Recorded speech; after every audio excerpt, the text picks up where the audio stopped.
तो स्टूडेंट्स अभी हम बात करते हैं कोयला एवं पेट्रोलियम का संरक्षण। किसके बारे में बात करेंगे? कोयला एवं पेट्रोलियम का संरक्षण के बारे में। देखिए किस तरीके से हम लोग कोयला और पेट्रोलियम का संरक्षण कर सकते हैं। देखिए पहले हम बात करते हैं कोयला के बारे में कि कोयले का संरक्षण है वो किस तरीके से किया जा सकता है। कोयला एक ठोस कार्बनिक पदार्थ होता है। क्या है जो कोयला अपना वो क्या है? एक ठोस कार्बनिक पदार्थ है जिसको ईंधन के रूप में प्रयोग में लाया जा सकता है। जिसको क्या जो अपना कोयला है उसको किसके रूप में? ईंधन के रूप में काम में लाया जा सकता है।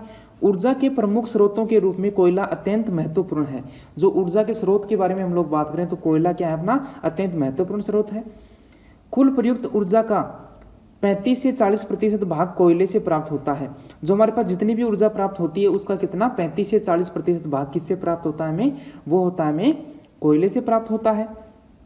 आगे देखिए विभिन्न प्रकार के कोयले में कार्बन की मात्रा अलग अलग होती है। जो अपना कोयला है उसमें क्या है? जो अपनी क्या है कोयले की जो मात्रा है वो भी क्या है? कोयले में कार्बन की जो मात्रा है वो भी क्या है? हमें अलग अलग प्राप्त होती है, क्योंकि कोयले की जो हमारे पास क्या है क्वालिटी होती है वो भी अलग अलग होती हैं। कोयले से अन्य दहनशील व उपयोगी पदार्थ भी प्राप्त किए जाते हैं। जो कोयला है उसके द्वारा क्या है केवल कार्बन ही नहीं, उसके द्वारा अन्य भी दहनशील पदार्थ हैं और जो उपयोगी पदार्थ हैं वो भी प्राप्त किए जाते हैं। वर्षों पूर्व वनस्पति भूमि के नीचे दबने के कारण कालांतर में कोयले का निर्माण हुआ। क्या हुआ था कि जब वर्षों पूर्व क्या था कि जब हमारे कालांतर के समय में क्या हुआ, जो वन्य हमारे पास क्या थे, वन्य जो हमारी जो भी जीव जंतु थे, वन्य जो हमारे पास संपदा थी वो क्या हो गई? नीचे जमीन में दब गई और जिसके कारण क्या हो गया वो अब कोयले में बदल गई। लगभग 30 करोड़ वर्ष पूर्व पृथ्वी में घने जंगलों कच्छ क्षेत्रों का जल धाराओं से तर थी। जो लगभग 30 करोड़ वर्ष पहले क्या थी, जो भूमि थी अपनी उस भूमि पर क्या थे? सघन मात्रा में तो क्या थे? जंगल थे, कच्छ क्षेत्र थे और जल धाराओं से तर थी। वनस्पति समूह की जल में गिरकर मृत्यु हो गई, जो बाद में मिट्टी के परतों के नीचे दबते चले गए। भूगर्भ में उच्च ताप व दाब के कारण ये जीवोशेष कोयले में परिवर्तित हो गए।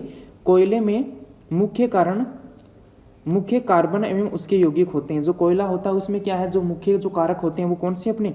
वो है अपने कार्बन और उसके यौगिक हैं।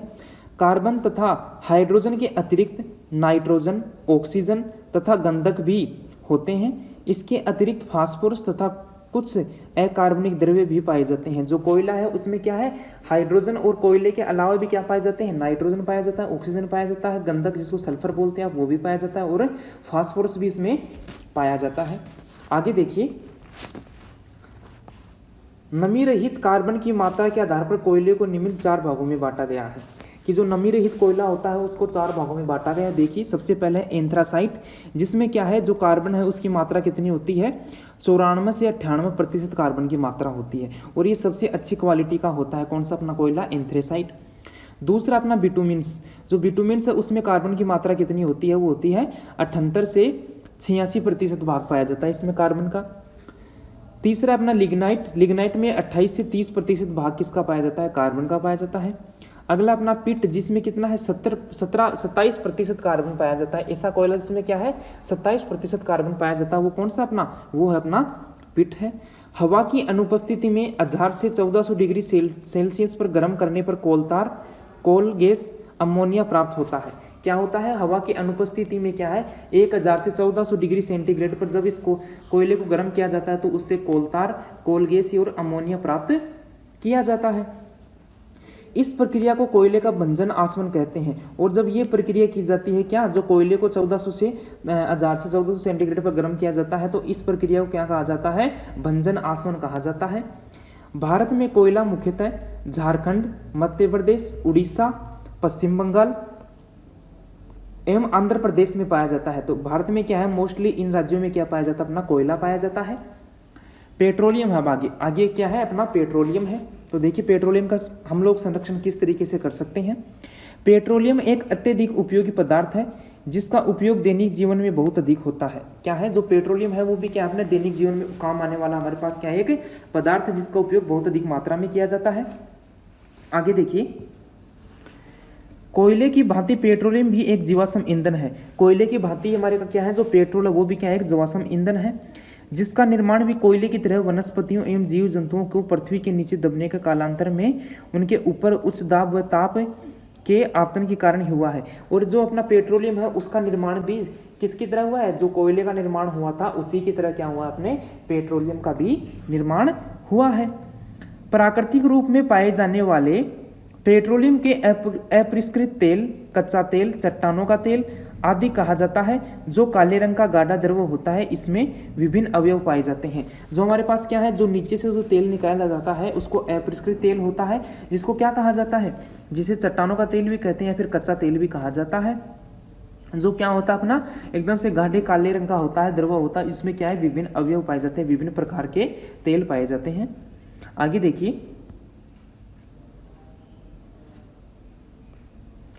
इन्हें प्रभाजी आसवन विधि द्वारा अलग किया जाता है। क्या किया जाता है, जो गाढ़ा द्रव्य होता है उसको किसके द्वारा, प्रभाजी आसवन के द्वारा क्या किया जाता है, अलग किया जाता है। जो अवयव पाए जाते हैं उनको अलग किया जाता है। प्रभाजी आसवन से पेट्रोल, डीजल, केरोसिन, प्राकृतिक गैस, वेसलिन, स्नेक आदि प्राप्त होते हैं। क्या है, इन सभी से ये सभी हमें प्राप्त होते हैं। कोयला एवं पेट्रोल जीवाश्म ईंधन है जो कि प्रकृति के अनवीकरणीय संसाधन है। क्या है, अगर इनका उपयोग एक बार हो गया तो पुनः इन्हें नहीं किया जा सकता, पुनः इन्हें नवीकरणीय नहीं किया जा सकता है। इनके निर्माण में सैकड़ों वर्ष लगते हैं। जो अपना कोयला है और ये सभी अन्य जो हमारे पास पदार्थ हैं जो पेट्रोलियम है उनका निर्माण करने के लिए हमें क्या है, बहुत अधिक वर्ष लगते हैं। आगे देखिए, अगर मानव इसी तरह अंधाधुंध इनका प्रयोग करता रहा तो भविष्य में ये संसाधन समाप्त हो जाएंगे। कि अगर मनुष्य इसी तरीके से इसका उपयोग करता रहा ना तो आने वाले समय में क्या हो जाएगा, इसकी जो मात्रा है वो समाप्त हो जाएगी। इसलिए इसका उपयोग बहुत ही विवेकपूर्ण न्यायोचित तरीके से करना चाहिए। इसलिए क्या हमें इसका उपयोग है वो बहुत ही सोच समझकर करना चाहिए। इसके अलावा गैर परंपरागत स्रोतों जैसे वायु, प्रकाश, जल आदि का विकल्प के रूप में अधिक उपयोग में किया जाना चाहिए, जो कि प्रकृति में प्रचुर मात्रा में है। क्या है, इनका प्रयोग हमें क्या है, बहुत ही जो अपने वायु, प्रकाश, जल आदि का हमें क्या करना चाहिए, इनका उपयोग करना चाहिए। किनकी जगह, जो अपने पेट्रोल है, कोयला है, डीजल है, इनकी जगह इनका उपयोग करना चाहिए, जो कि क्या है हमारे पास बहुत अधिक मात्रा में है। प्राकृतिक गैस के स्थान पर बायोगैस का उपयोग किया जाना चाहिए। जो प्राकृतिक गैस है अपनी उसके स्थान पर किसका उपयोग करना चाहिए, जो गोबर गैस होती है, बायोगैस होती है, उसका उपयोग हमें करना चाहिए। बायोडीजल जैविक स्रोतों से प्राप्त तथा डीजल के समतुल्य ईंधन है। जो बायोडीजल होता है वो अपना क्या है, जो अपनी प्राकृतिक गैस है, डीजल के समतुल्य ईंधन है। यह 100% नवीकरणीय स्रोतों से बनाया जाता है और यह क्या है 100% जो अपने क्या है नवीकरणीय स्रोत हैं उनके द्वारा क्या बनाया जाता है, अपना बायोडीजल बनाया जाता है। परंपरागत डीजल ईंधनों को बिना परिवर्तन किए चला सकते हैं। जो हमने परंपरागत डीजल ईंधनों को क्या है हम लोग बिना परिवर्तन किए चला सकते हैं। यह परंपरागत ईंधनों का एक स्वच्छ विकल्प है। हमारे पास क्या है, एक स्वच्छ विकल्प है। इसको भविष्य का ईंधन माना जाता है। क्या माना जा रहा है, जो बायोडीजल है इसको किसका भविष्य का ईंधन माना जा रहा है। यह विषैला नहीं होता है। यह पेट्रोल और डीजल, कोयला की तरह क्या होता है, विषैला नहीं होता है तथा जैव निम्नीकरणीय है। क्या है, जैव निम्नीकरणीय है। बायोडीजल के बारे में सबसे अच्छी बात यह है कि यह दूसरे जीवाश्म ईंधनों की भांति पर्यावरण के लिए हानिकारक नहीं है। यह क्या है, इसके लाभ भी हैं कि क्या करता है, ये पर्यावरण को नुकसान नहीं पहुंचाता है। राजस्थान सरकार ने प्रदेश में बायोडीजल की व्यावसायिक खेती को प्रोत्साहित करने के लिए बायोफ्यूल मिशन और बायोफ्यूल अथॉरिटी का गठन किया है। और क्या है, सरकार ने भी इसे बढ़ावा देने के लिए जो बायोफ्यूल मिशन और बायोफ्यूल अथॉरिटी का भी क्या किया है, गठन किया है। अब हम बात करते हैं सतत पोषणीय विकास के बारे में कि सतत पोषणीय विकास क्या होता है। देखिए, किसी भी संसाधन का प्रयोग सतर्क होकर करना ही, ताकि उस वस्तु का प्रयोग न केवल हम कर सकें बल्कि जिनका प्रयोग आने वाले समय की पीढ़ी भी अपनी आवश्यकताओं को पूरा करने के लिए कर सके। हमें क्या करना चाहिए, हमारे पास जितने भी हमारे पास स्रोत हैं उनका उपयोग हमें क्या करना चाहिए, आने वाली कम से कम करना चाहिए और आने वाली पीढ़ियों के लिए भी बचा के रखना चाहिए। प्राकृतिक संसाधनों के संरक्षण में जन भागीदारी, कि हमारे जो प्राकृतिक संसाधन हैं उनके संरक्षण में किस तरीके से जन भागीदारी रही है उसके बारे में हम लोग बात करते हैं। अब देखिए सबसे पहले हम बात करते हैं, मनुष्य एक सामाजिक प्राणी है। जो मनुष्य है वो क्या एक सामाजिक प्राणी है। स्वच्छ पर्यावरण की किसी भी समाज को अत्यंत आवश्यकता होती है कि हमारे पास क्या हो, सब लोगों की यही इच्छा होती है कि हमारा जो समाज है उसका जो पर्यावरण है वो क्या होना चाहिए, स्वच्छ होना चाहिए।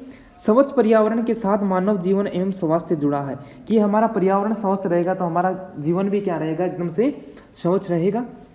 आज विकास विनाश का कारण बन गया है, और आज में हम लोग जो औद्योगिक विकास कर रहे हैं वो हमारे विनाश का कारण बन चुका है, जिससे पर्यावरण के सभी घटकों को भारी नुकसान पहुंचा है। क्या है, जिसकी वजह से क्या है, हमारे जो पर्यावरणीय घटक हैं उनको क्या है, भारी हानि पहुंची है। यद्यपि जल वायु भूमि सभी प्रदूषित हो चुके हैं, और इसकी वजह से क्या है, जो जल वायु भूमि है वो सभी क्या हो चुके हैं, बहुत ज़्यादा प्रदूषित हो चुके हैं। फिर भी मानव की संयमित व अविवेकशील विकास यात्रा सतत जारी है। फिर भी मनुष्य क्या है, लगातार इनका दोहन करता जा रहा है। उच्चतर मानव विकास एवं पर्यावरण संरक्षण के बीच सामंजस्य समाप्त होता जा रहा है। जो मानव का विकास है और जो अपना पर्यावरण है, संरक्षण है, इनके बीच में क्या है, जो सामंजस्य था वो क्या होता जा रहा है, समाप्त होता जा रहा है। पर्यावरणविद निरंतर सचेत कर रहे हैं, जो हमारे जो वैज्ञानिक है, जो पर्यावरण का अध्ययन करते हैं, वो निरंतर सचेत करते जा रहे हैं कि इसी तरह प्राकृतिक संसाधनों का दोहन होता रहा तो पर्यावरण और पारिस्थितिकी में संतुलन गंभीर संकट का सामना करना पड़ सकता है। कि अगर मनुष्य इसी तरीके से इन संसाधनों का उपयोग करता रहा तो आने वाले समय में क्या है, जो प्रकृति और हमारे बीच में जो संतुलन होता है उसको हम लोग क्या करना पड़ेगा, गंभीर संकट बन जाएगा हमारे सामने। इन सबके उपरांत भी कुछ इस प्रकार के सफल प्रयोग एवं जन आंदोलन चल रहे हैं जो पर्यावरण एवं परिस्थिति के तंत्र में संतुलन बनाए रखने में अपनी भूमिका निभा रहे हैं। तो अब हम बात करते हैं कुछ महत्वपूर्ण आंदोलनों के बारे में, जिसमें क्या है, पर्यावरण को संतुलित रखने के लिए क्या किए गए हैं, कुछ कार्य किए गए हैं। सबसे पहले देखिए चिपको आंदोलन, बहुत ही महत्वपूर्ण है चिपको आंदोलन। तो इसको एक बार अच्छे तरीके से हम लोग पढ़ेंगे। इसको देखिए, चिपको आंदोलन वनों की सुरक्षा की दिशा में उठाया गया एक प्रगतिशील कदम है। जो चिपको आंदोलन है वो क्या है, वनों की सुरक्षा के लिए क्या है, एक कदम उठाया गया था, इसका मुख्य उद्देश्य वनों की ठेकेदारों से सुरक्षा करना एवं वृक्षों को काटने से रोकना है। क्या है, वृक्षों की रक्षा करना। जो ठेकेदार लोग होते हैं वो अपना पैसा कमाने के लिए क्या करते हैं, वनों की अंधाधुंध कटाई करते हैं। तो हमारा जो चिपको आंदोलन था उसका मुख्य उद्देश्य यही था कि हम लोग क्या करेंगे, वनों की रक्षा करेंगे। इस आंदोलन की शुरुआत राजस्थान के जोधपुर जिले के खेजड़ली ग्राम से हुआ। क्या है, जो राजस्थान में जो जोधपुर जिला है उसका एक क्षेत्र है खेजड़ली, उससे क्या किया गया, इस हमारा जो ये आंदोलन था इसकी शुरुआत हुई गांव से हुई, जहां अमृता देवी के 363 विश्नोई स्त्री पुरुष एवं बच्चों ने अपना बलिदान दिया। जो अमृता देवी थी उसके साथ में कितने 363 विश्नोई स्त्री पुरुष और बच्चों ने अपना बलिदान दिया। किसके लिए, ये अपने वनों की रक्षा करने के लिए। देखिए इसमें क्या था, वैसे ये देखो इसमें दर्शाया गया, देखो ये कौन सा है, अमृता देवी है जो क्या कर रही है, वृक्षों की रक्षा कर रही है, और ये क्या कर रहे हैं, ये लोग वृक्षों को काटने की कोशिश कर रहे हैं। 1730 ईस्वी में जोधपुर के तत्कालिक महाराज के महल निर्माण हेतु लकड़ियों की आवश्यकता हुई, तो उनमें सेवक कुल्हाड़ी लेकर खेजड़ली गांव पहुंच गए। देखो आपको मैं एक कहानी सुनाता हूँ, वो इसी तरीके की है। क्या था, जोधपुर के एक महाराज थे जिन्होंने क्या हुआ, उन्होंने अपना महल निर्माण करने की कोशिश की। ठीक है, महाराज ने अपने महल निर्माण करने के लिए क्या किया, लकड़ियों की आवश्यकता पड़ी। तो महाराज ने अपनी क्या किया, जो अपने सैनिक थे उनको ऑर्डर दिया कि भाई जाओ और लकड़ी काट के लाओ। तो क्या किया, जो हमारे सैनिक थे उन्होंने क्या किया, कुल्हाड़ी वगैरह लेके, जो भी काटने के हथियार थे उन्हें लेके खेजड़ली ग्राम में पहुंच गए। तो वहां पे क्या करने लगे, पेड़ों के काटने लगे। वहां पर क्या था, जो एक अमृता देवी थी और उसकी 3 पुत्रियां थी, उनके साथ में क्या किया इन्होंने, जो हमारे क्या थे सैनिक थे जो पेड़ों को काट रहे थे, उनसे इन्होंने रिक्वेस्ट की कि नहीं भाई आप पेड़ों को मत काटिए। तो इन्होंने क्या किया, जो सैनिक थे उन्होंने इनकी बात नहीं मानी और क्या कर दिया, उन्होंने लगातार पेड़ों को काटना शुरू कर दिया। और जो क्या थी, जो अमृता देवी और उसकी 3 पुत्रियां थी वो भी क्या हो गई, पेड़ों को लिपट गई। और उनके साथ में क्या किया कि उन्होंने सैनिकों ने इनको हटाने की कोशिश की, लेकिन ये क्या ही नहीं हटी पेड़ों से। तो सैनिकों ने क्या किया कि पेड़ों के साथ में इनकी भी क्या कर दी, इन्होंने कटाई कर दी। तो देखिए इसमें क्या बताया है, आवश्यकता हुई तो उनके सेवक कुल्हाड़ी लेकर खेजड़ली गांव पहुंच गए और खेजड़ली के वृक्षों को काटना शुरू कर दिया, जिसकी आवाज़ सुनकर अमृता देवी और उनकी 3 पुत्रियां वहां आ गई। विनम्रता से सिपाहियों से पेड़ न काटने का आग्रह किया, परंतु सिपाही नहीं माने। लेकिन सिपाही थे क्या थे, उन्होंने तो राजा का ऑर्डर था, तो उन्होंने नहीं माने कि भाई हम तो काटेंगे। अमृता देवी और उनकी पुत्रियां पेड़ों से चिपक गई। जो अमृता देवी थी और उनकी पुत्रियां थी वो क्या हो गई, पेड़ों से चिपक गई। सिपाहियों ने पेड़ों के साथ उन्हें भी काट दिया, और जो सिपाही थे उन्होंने क्या किया, पेड़ों के साथ में उनकी अमृता देवी और उनकी पुत्रियों को भी क्या कर दिया, इन्होंने काट दिया। सारे गांव और आसपास के इलाकों में खबर आग की तरह फैल गई कि ये बात सारे गांव में और आसपास के क्षेत्रों में फैल गई कि भाई अमृता देवी और उसकी पुत्रियों को क्या है, पेड़ों के साथ में काट दिया गया। तो लोग आकर क्या है पेड़ों से चिपकते रहे और अपना बलिदान देते रहे। इस प्रकार वृक्षों की रक्षा हेतु 363 लोगों ने अपना बलिदान दिया। क्या किया? 363 लोगों ने अपना बलिदान दिया। और आज भी बिश्नोई समाज जो है, जो आज भी जो अपना बिश्नोई समाज है वो क्या है पेड़ों की रक्षा करने के लिए क्या रहता है, पेड़ों एवं पौधों एवं वन्य प्राणियों के संरक्षण हेतु दृढ़ संकल्प लेता है। जो बिश्नोई समाज है वो आज भी क्या करता है पेड़ों एवं वन्य जीवों का संरक्षण हेतु क्या रहता है, हमेशा तत्पर रहता है। खेजड़ली के बलिदान के बाद 1973 में उत्तराखंड में महिलाओं ने वृक्षों की सुरक्षा हेतु चिपको आंदोलन चलाया गया। क्या है ये खेजड़ली आंदोलन तो हो गया था, उसके बाद में क्या गया 1973 में उत्तराखंड में भी महिलाओं के द्वारा क्या किया गया, वृक्षों को बचाने के लिए चिपको आंदोलन चलाया गया। यह आंदोलन 8 वर्षों तक चला, जिससे सरकार ने 1981 में 100 मीटर से ऊंचाई वाले क्षेत्रों में हरे पेड़ों की कटाई पर प्रतिबंध लगा दिया गया। और जो हमारे पास जो ये 1973 में जो उत्तराखंड में चिपको आंदोलन चला वो कितने समय तक, 8 वर्षों तक चला। और सरकार ने इसे देखते हुए क्या कर दिया कि जो 1000 मीटर से ऊंचाई वाले जो पेड़ हैं उनकी कटाई पर क्या कर दिया, उन्होंने प्रतिबंध लगा दिया। खेजड़ली बलिदान के बाद चिपको आंदोलन ने सुंदरलाल बहुगुणा के द्वारा आगे बढ़ाया गया। जो चिपको आंदोलन था उसको आगे किसके द्वारा बढ़ाया गया, सुंदरलाल बहुगुणा के द्वारा बढ़ाया गया। इस प्रकार का आंदोलन कर्नाटक में भी चला जिसका नाम एपीको था। और इसी प्रकार जो वन्य जीवों को संरक्षण हेतु कर्नाटक में भी एक आंदोलन चला जिसका नाम क्या था, एपीको था। एपीको कन्नड़ भाषा का शब्द है जिसका अर्थ होता है चिपकना। जो एपीको है वो क्या है, कन्नड़ भाषा का शब्द है जिसका अर्थ क्या होता है, चिपकना होता है। खेजड़ली का बलिदान आज वनों की सुरक्षा के लिए आदर्श है। जो खेजड़ली का जो बलिदान है वो क्या है, वनों की सुरक्षा के लिए एक आदर्श बन गया है। आज खेजड़ली के वृक्ष आज भी बलिदान की याद दिलाते हैं। और जो खेजड़ली के वृक्ष है वो आज भी क्या करते हैं, जो अपने पेड़ पौधे होते हैं उनके सुरक्षा के लिए क्या है, बलिदान की याद दिलाते हैं एवं प्रेरणा प्रदान करते हैं। और क्या करते हैं, जो वनों की रक्षा करने की हमें क्या कर देते हैं, प्रेरणा देते हैं। खेजड़ली को थार का क्या है, कल्प वृक्ष भी कहा जाता है। जो खेजड़ली है उसे थार का कल्प वृक्ष भी कहा जाता है। इसका वैज्ञानिक नाम प्रोपिस सिनेरिया है। क्या है इसका जो वैज्ञानिक नाम है वो क्या है, प्रोपिस सिनेरिया है। क्या नाम है इसका, प्रोपिस सिनेरिया इसका वैज्ञानिक नाम है। 1983 में खेजड़ली को राजस्थान का राज्य वृक्ष घोषित किया गया। 1983 में क्या किया गया, जो अपनी खेजड़ली थी उसका राष्ट्रीय वृक्ष भी नाम से इसको घोषित किया गया। तो इस तरीके से अपना क्या है ये चैप्टर भी समाप्त होता है। इसके जो आपको मैं क्वेश्चंस दे रहा हूँ और आपको जो क्या है ये पाठ्य पुस्तक की जो क्वेश्चन तो आपको मैं दे ही रहा हूँ, साथ साथ में आपको मैं असाइनमेंट भी दे रहा हूँ, क्विज भी दे रहा हूँ। तो आपको उनको क्या करना है, बहुत अच्छे तरीके से क्या करना है, उनको तैयार करना है।